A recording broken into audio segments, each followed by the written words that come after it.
I joined the local chapter of Rotary International when I moved to a small town in Iowa.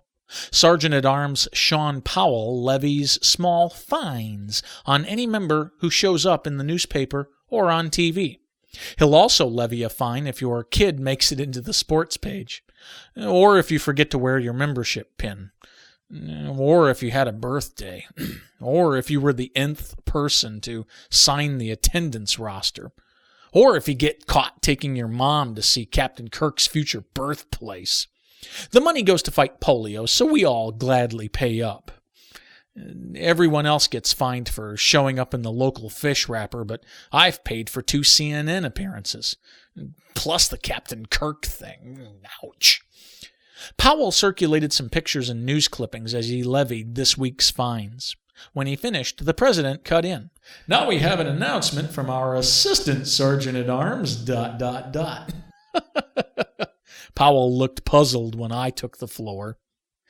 "Who else got an email from Sean saying he infected everyone's PC with a computer virus?"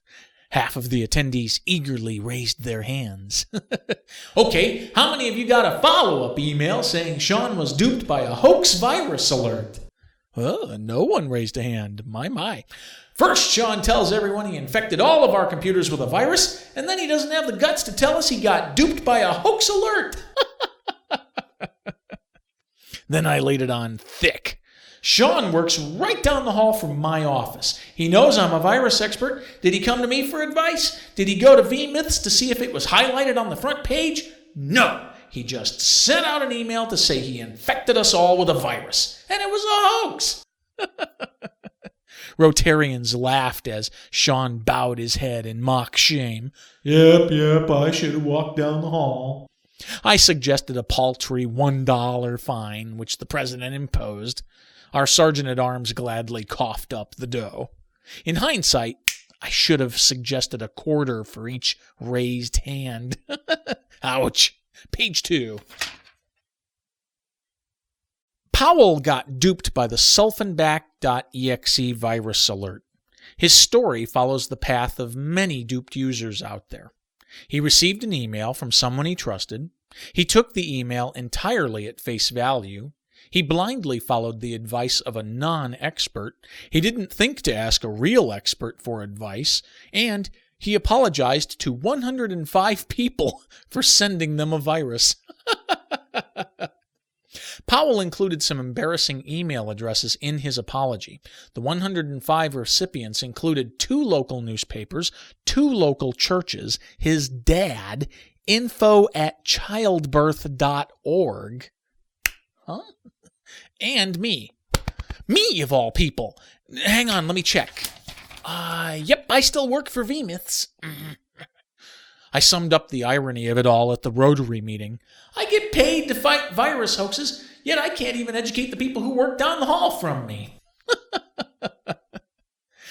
Powell deviated from the norm, though. He fessed up to everyone 2 hours after sending the initial email, contrary to what I told the Rotary members. He'll probably fine me for making a false accusation. I'll ask the president to fine him for appearing in a radio column. I say Powell deviated from the norm because many, perhaps most, duped users don't want to face up to their humiliation. They'd rather leave their friends and family in the dark with the wool pulled over their eyes. People who get duped by a virus hoax will often feel a strong desire to avoid further embarrassment. You should see the rationalizations some people use to explain why they won't fess up. My favorite excuse?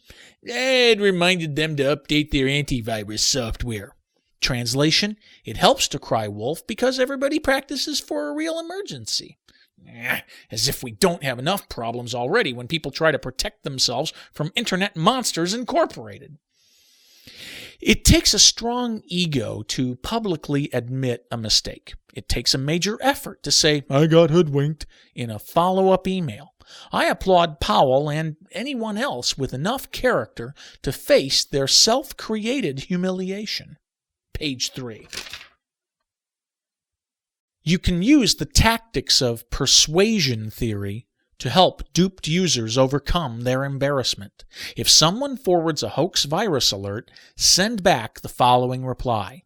You got duped by a hoax and you gave bad info to your friends and family. It happens to a lot of internet users, so don't feel bad about it.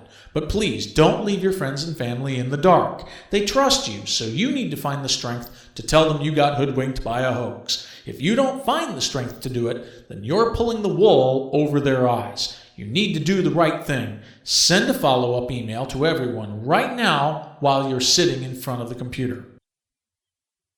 Now, please don't hit the reply to all button when you send this email. Use only the reply button.